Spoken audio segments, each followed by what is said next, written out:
Everyone, welcome back to the channel. Today we are in Las Vegas, Nevada, and I wanted to introduce you to a guy that has been working on a lot of stuff for us over the years. That's John Holton of M13 Industries. We're actually right in front of his shop. If any of you have ever come to Kalash Bash or Lethal Weapons or any event, you've definitely met and heard John at M13. He usually has a ton of machine guns at those events for you guys to come out and try out and shoot. But mainly, he does incredible work on the AK platform. We've got several guns that he has built for us. Tiger Blood, my most recent 5.56 AK with all the Zenico, Rachel's AK, a bunch of shop guns for our FFL AKX LLC. John has done a ton of work for us, and he's the very first gunsmith that I ever met and spent money with. The very first one years ago, probably back in like 2016, around 2017 time period. So I wanted you to actually meet the guy. You probably hear me talk about M13 all the time. So let's go on inside, maybe look at a couple projects he's working on. I'm actually here picking up a project you'll see in just a second I'm super excited about. Let's go have a chat with John of M13 Industries.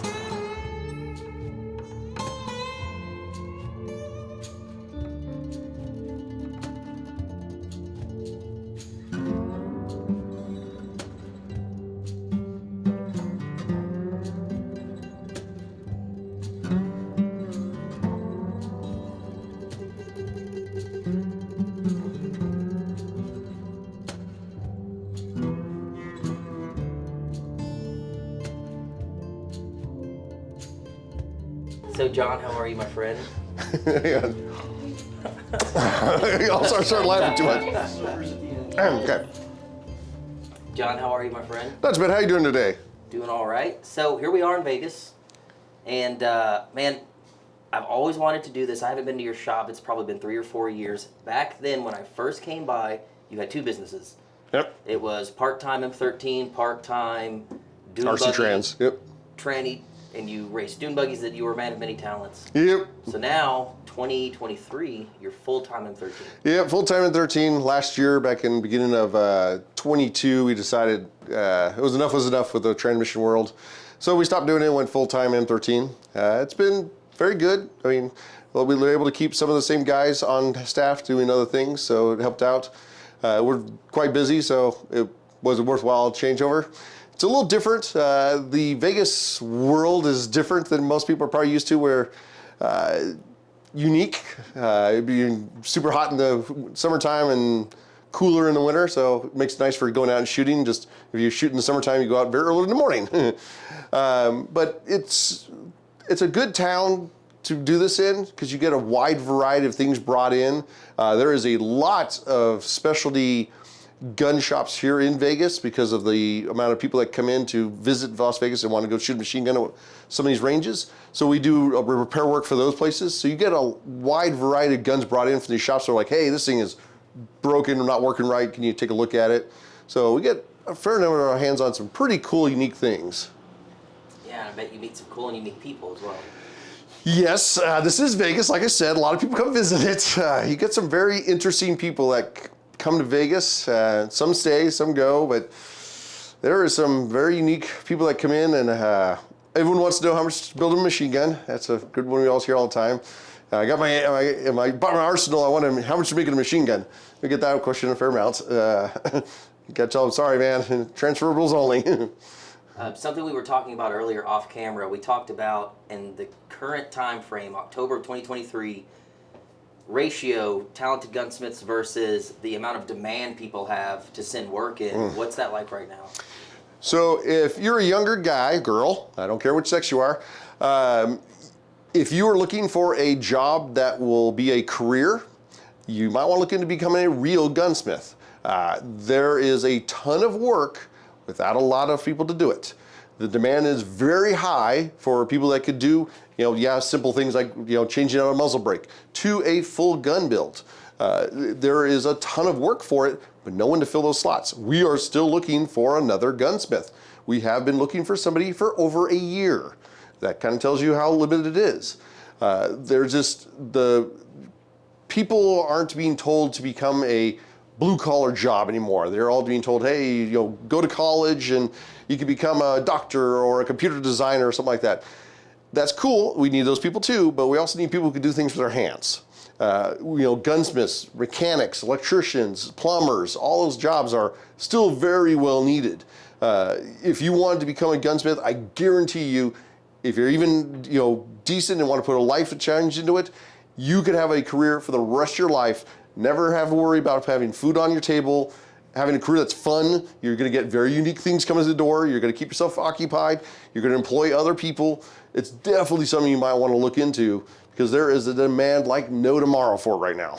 Like, for instance, in a month, how many guns show up here in a month's time frame? Is it the same every month? Is there like a hotter time of the year where guns come in? Well, right around Christmas it does slow down because obviously people are going, oh, I got to buy a Christmas present. So it slows down a little bit, but it's pretty hot and heavy pretty much year round. I mean, as you're here, we got 3 new guns in just now to be worked on. So it's a pretty constant supply. Well, 3 went out, 3 came in, kind of deal. So I mean, it goes in kind of, it's like a heartbeat. You get a lot of huge load of them coming in, and then you'll get a couple days of downtime where you don't get in. Then 10 come in one load, and so it's very constant supply of guns coming in for people to have work done, and from simple stuff to full-on builds, customization, everything. How much of that is local compared to shipped in? Our workload is about 93 to 95% shipped in. So for anyone listening, a lot of people are very uneasy when I say, hey, there's probably not going to be the gunsmith that you're looking for in your backyard. Yeah, you're it's going pretty to rare. have to mail the gun or transfer it. You can bring it to a local gun shop, boxed up. They'll transfer it for you. Yep. 90% of his work, he just said, comes right through the store in a box. Yeah, over 90% comes in a box, goes out in a box. It isn't that scary. I know, if you've never done it before, it is kind of spooky. Good quality box. Don't send in an original Arsenal box. It's not going to make it. It's going to be destroyed. Get a good quality box, or put it in a Pelican case, or a plastic gun shipping box. Wrap it really good. These are UPS, FedEx, all those guys. They move packages thousands a minute, so they're going to kick it, throw it, toss it, whatever they have to do to get it downstream from them. So buy a good box, get a thing well packed up in there.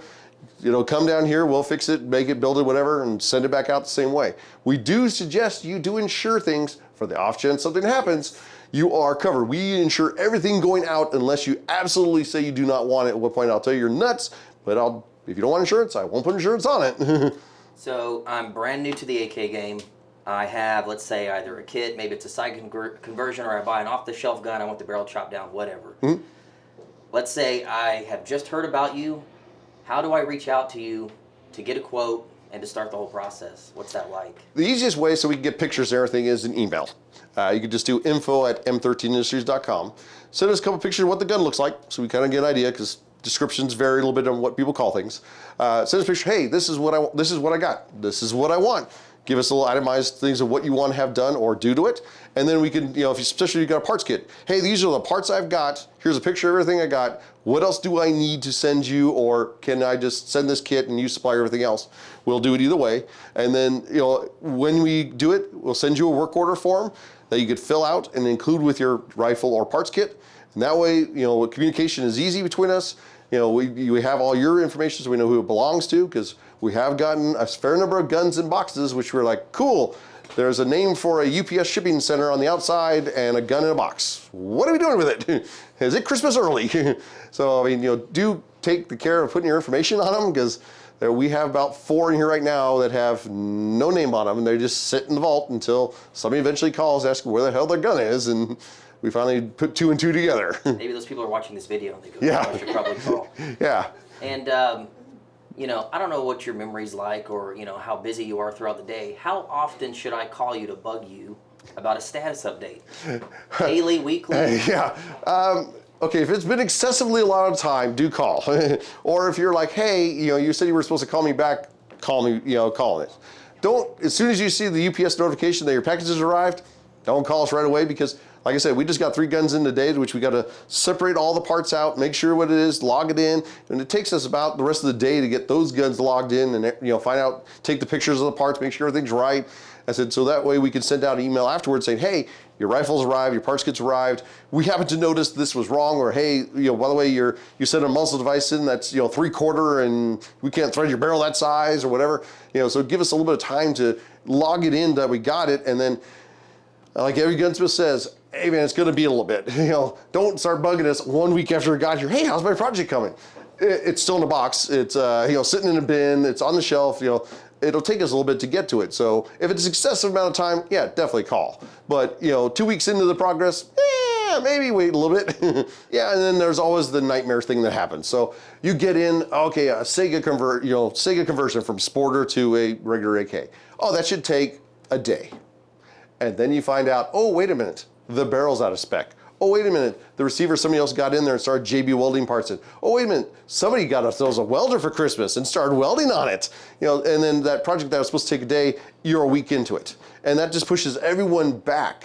Okay, now 4 days back. 4 days back. So we, as gunsmiths, we all try to keep it, okay, we figure, we're about 6 months out, 5 months out, whatever we are. We try to keep it at that, but we know things happen. You get that project in that was supposed to be the old thing, you're one broken bolt away from a 4-hour job.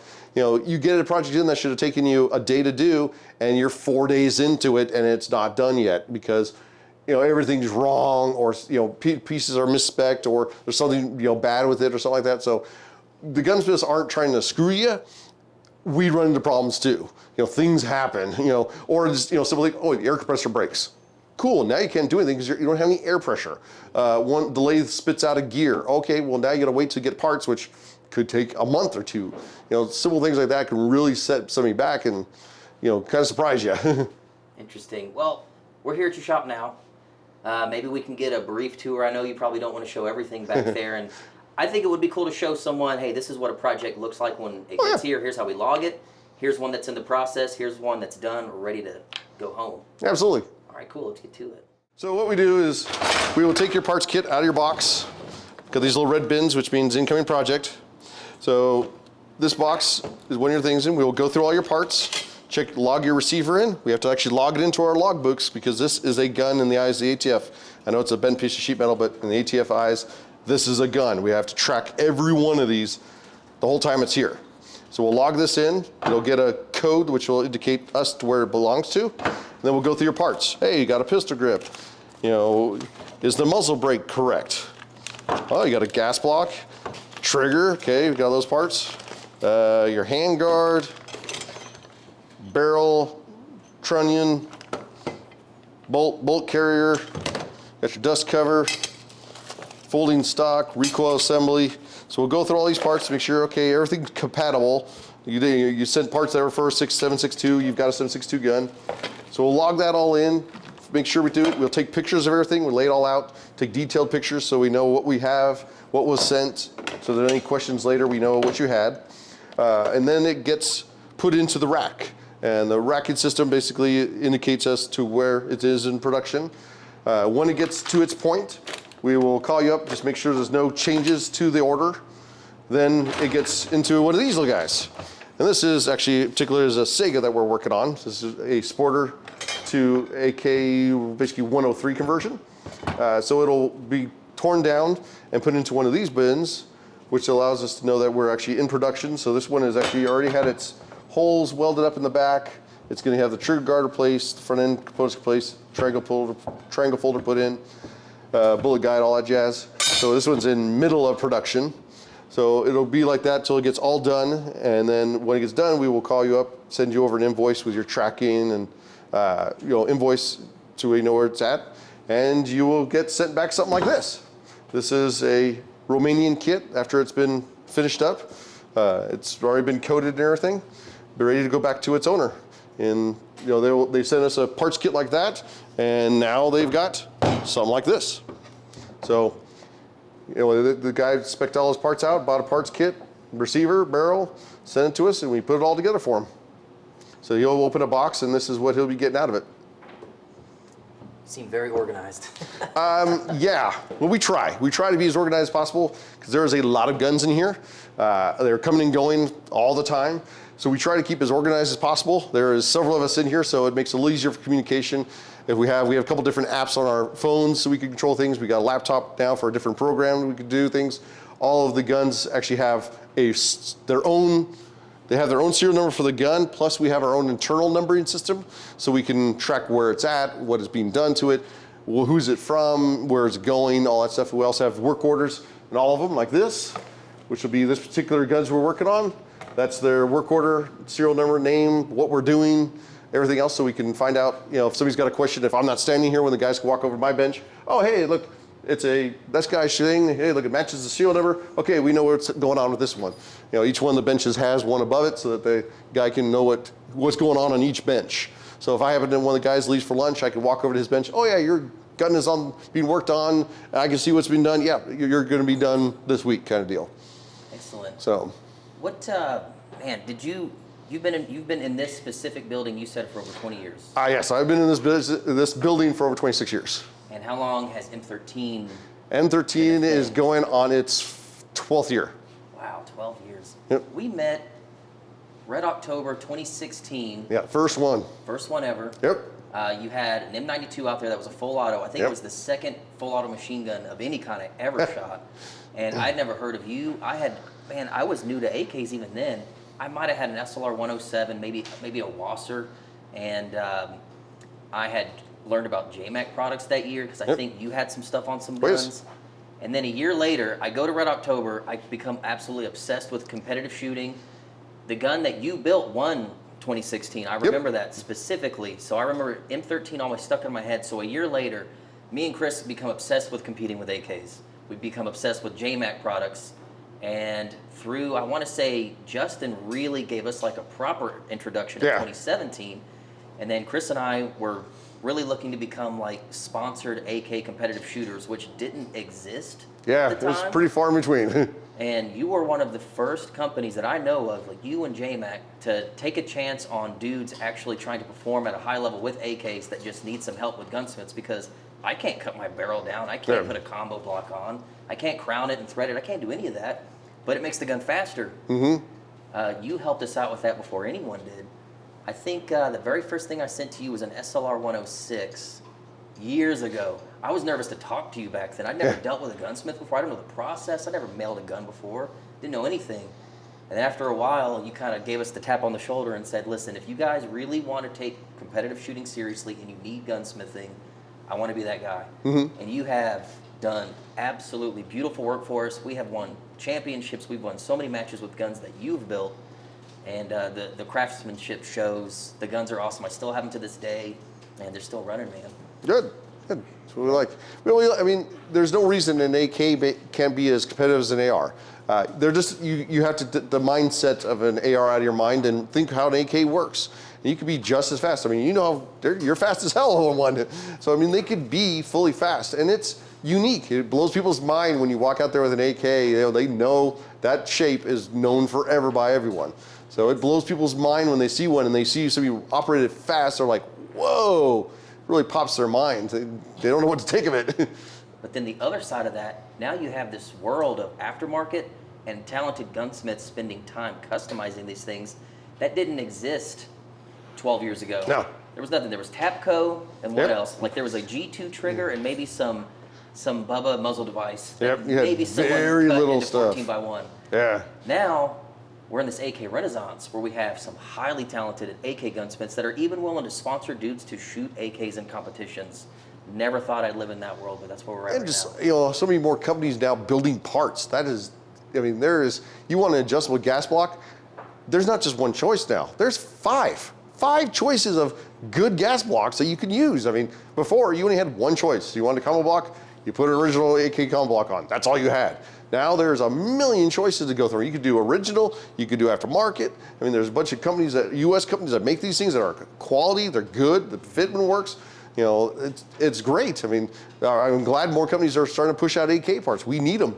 I mean, these guns are not going away. I mean, if we can get people to make the holy trinity of trunnion, bolt, and bolt carrier, and maybe there's nothing left. We got barrels, we got good receivers. We can make all these parts. Yeah. The AK is here to stay. It's not going anywhere. I'm going to get roasted for this. I would dare to say that if someone found a really clean kit, maybe found a virgin barrel or whatever, built by skilled American hands, it's probably going to be a better end product. It's going to look better. The finish is going to be better. Probably going to be better than something you might get off the shelf with canted sights and everything else and the finish that flakes off. Yeah, because a gunsmith, whether it's us or one of the other good gunsmiths, we take our time. We're proud of these things. We're going to want we know what it feels like. Hey, that's sharp, man. That thing cut me. We're going to go over to the Scotch-Brite wheel and just give it a little buff to knock off a sharp edge, because we've used these guns on a regular basis. We know what edges rub your hand. If you got a side folder conversion, does it rub the back of your hand with that stupid reinforcement plate? You're damn right it does. So you go over and you just take it to the thermal wheel real quick and clean it off. The end user never knows it was there. Well, if we did our job right, you never know it was there. Would you mind showing us some of the special tools that you have to work on AKs? This is just for people to really understand. You may have a gun shop down the road where a guy will accurize. Oh, sorry. But you have those gun shops where the guy can put he can bore sight your scope, he can put your AR-15 together, but he might not have one of these. He might not have a riveting tool. What are some of the tools that you have to have, in your opinion, to work on AKs? Well, if you look at this pile of press plates, these are all different dimensions for different things. Some of it we've bought, some we've modified. These are all press plates to get pieces off of the guns when we get parts kits, or when we're moving parts around. When somebody's got a kit, they want the front part taken off and a different brake put on. So this is demilling a kit. Demilling a kit, or just changing out. Hey, I want a combo block on the gun, so we got to press off your old pieces to get on there. I mean, there's a stack of these things. There's about 15 to 20 of those things, and they all, some are original, some have been highly modified to do things. I mean, you need. Obviously, you're definitely need a press. As you can see, there's 6 presses in here, various sizes. We got the 3 standard ones we use and 3 big monsters up back that way. So, for people that don't know, what would you use the press for? These presses are going to use to put the parts on and off the barrels and the barrel in itself, and also to crush your rivets. All the gun is put together with rivets, and they are crushed into position. So you got to have one to work on an AK. There's no way around it. Unless you're switching out furniture, you're going to need an AK. There's no other way, you're going to need a press to do it, because there's just, these little 12-tonners work good. There's 3 different versions here. They work just fine. We've got some bigger, heavier ones, 20 and a 30-tonner over there for, stubborn ones to get out, but they'll all do it. Excellent. I think this sometimes is lost on people that are just getting into the platform. They see custom AKs are a thing. They don't really understand that even though you know that smithing is a thing with your AR, which I don't even consider, it's really assembling. Yeah. They don't know that these specialized tools are absolutely needed. Might seem a little archaic, but you have to have it for an AK. Yeah, you're crushing rivets. You got all these goofy, tools to, press your barrel pin out. Here's a bunch of different ones just for all the different barrel pins. Whether it be a bulge-sided trunnion or a standard trunnion, a flat-sided milled gun. There's quite a different variations, and all these pieces of tubing are for pressing on the different components. Whether it be a PSL or a PKM or just regular AK, that's all needed.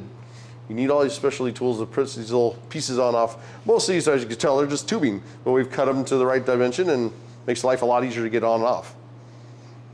So, I really appreciate you showing us all this, and I know a lot of gunsmiths might not be okay with us doing some filming, but we've known each other a long time. Yeah. I appreciate it. What do you say we close this video showing a project that you just finished for me? Oh. Ooh, good idea. Yeah. We might can do some that. blasting with it this weekend around October. Heck yeah, we can do that. Let's whip it out. Used to be an 18-inch Zastava M90 with the factory tunable gas block that would have had 3 positions. You can still see the remnants. We still have the little clip that used to hold everything in place. So I saw a video of a gentleman running an M90 that you modified with an Occam gas block with an even shorter barrel, and he looked like a superhero running the gun. It had no movement. It was super flat. I said, John, you built that? He goes, oh yeah. That's how you always answer a question. Could you do this? And you're like, yeah. It's just not even a thought. He just says, yeah, we can do that. So scored an Occam gas block, sent it in, and here we are. So to make this work, obviously we had to pull all these original components off, the original gas block and front sight and all that off there. Yugos have a larger barrel diameter than the standard AK diameter with all your custom blocks done to. So we had to turn the barrel diameter down, shorten it and rethread it so it could be 16 inches, so we could take this muzzle device on and off. You could change muzzle devices. Rethread it 14-1. The gas piston is actually too long to be in there to be in normal locations, so we had to weld up the original gas port, move it back, shorten the gas piston down, and then press everything together, and then refinish it. I didn't even know that part was a thing, having to modify the gas piston length. Wow. So from the outside looking in, it's just like, yeah, it's a barrel trim, the gas block's in the same spot, but the gas block is not in the same spot. Nope, the gas block is not in the same spot. Your original gas block would have actually been up here. Ah. So it's actually been shortened because of, this gas block's actually technically shorter than the original one. Because it was a 45-degree angle setup. So it used to be to tune the gas on this. They say you can like lift this up and turn it. I never could. I would have to totally disassemble, take this off, rotate it, put everything back together. Now with a bullet tip, it's like a SIG 550. Yeah. You just rotate it here and it's 4 positions. And from everyone I know that has one of these, they absolutely love them. I think it's one of the better tunable gas blocks that I've seen. And it even has an adjustable front sight post. It looks like it's an AR-15 front sight post. I think it even comes with a tool. It does. So some gas blocks from back in the day weren't that adjustable. You would have to like file them, or they didn't quite have enough room to have a drum that you could move left to right, go up and down while still having all of the tunable gassing mechanism underneath. And this has it all. You can do everything. You still have a factory tunable front sight post. And easy to adjust. I mean, like you said, you put a bullet in there, twist it. It's not a big hassle. Some of the other ones require, you got to get very ambidextrous in there, doing all sorts of things. And that one you get covered in carbon. It's just it's a mess. So we get the question all the time of what's better, a K&S or an adjustable gas block, and they both have their things, but adjustable gas block's usually a lot easier. I could tell someone that was a 14.5 and they would believe me. They would totally believe you. I still have a full 16 because these things are muskets from the factory. Yeah, because they have that longer gas system. Everyone thinks they're longer than they are. Man. I love it. So on that note, I want to say thank you to everyone that watched this video, and thank you, John, Absolutely, for giving us this behind-the-scenes tour of the shop, some of the projects. And I think this is going to answer a ton of questions of what it's like having something like this done from start to finish. Exactly. So I don't have to answer DMs anymore. I'm just going to keep dropping a link to this video. And the best way to get in contact with John, I've got a picture of your business card. I'll put that on the screen now.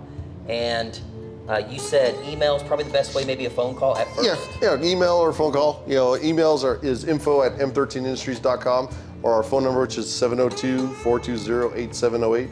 Either one of those, that way you can start the process going, make sure it is really something you want to do. Sometimes I will actually talk you out of doing something because you're not going to benefit enough from it, or it's going to cost you so much to do it that it's really not feasible.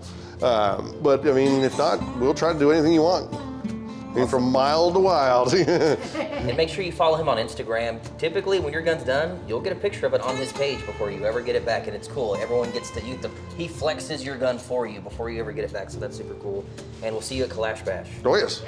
All right, one of the OGs. He's been to every single one. He's always got one of the loudest booths out there.